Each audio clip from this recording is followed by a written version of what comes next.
Okay. Imagine your life being on the line because someone accused you of being a witch. In 1692, in Salemtown, Massachusetts, people experienced mass hysteria resulting in the Salem witch trials. These trials have a special place in our history, and their legacy will never die.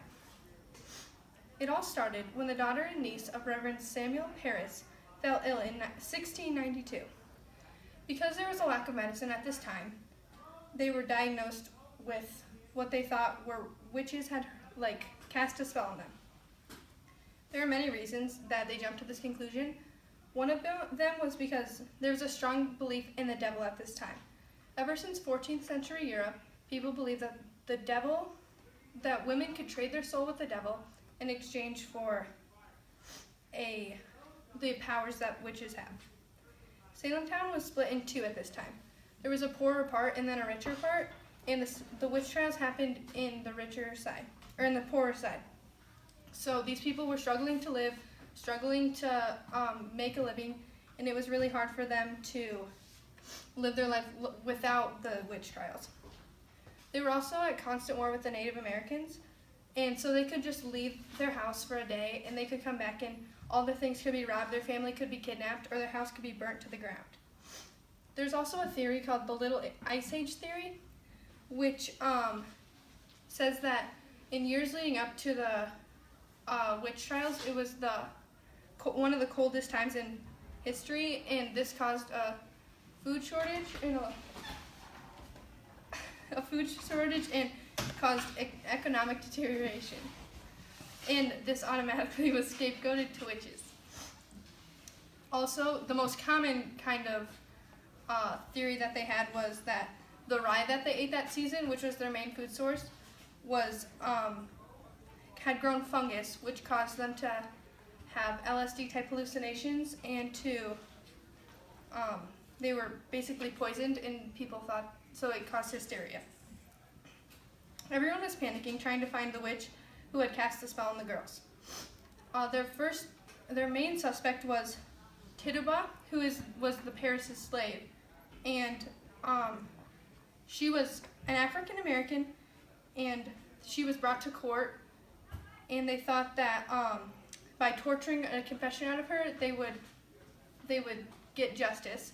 But what happened was they tortured her, and then she said someone else's name who might have also been guilty, and then that person they would torture, and then they would say something else, someone else's name, and then and it set off this spiral, and then everyone was in a frenzy, in a panic, trying to find who the real witch was.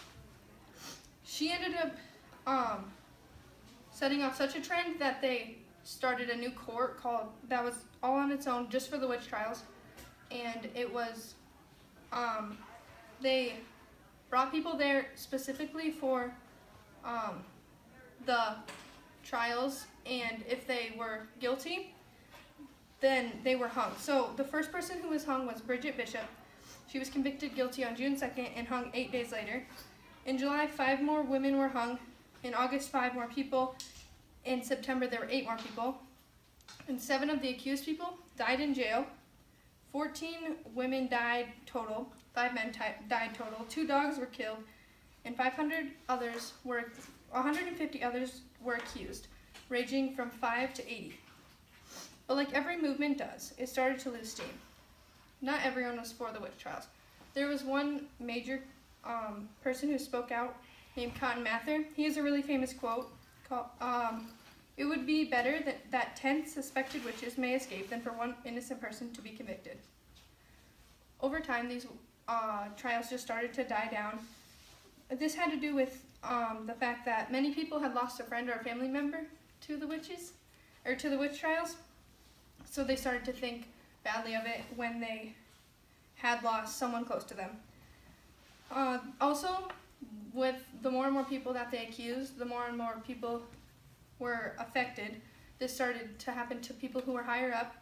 So like even the governor's wife was accused of being a witch, and this resulted in people to stop thinking that they were a good idea.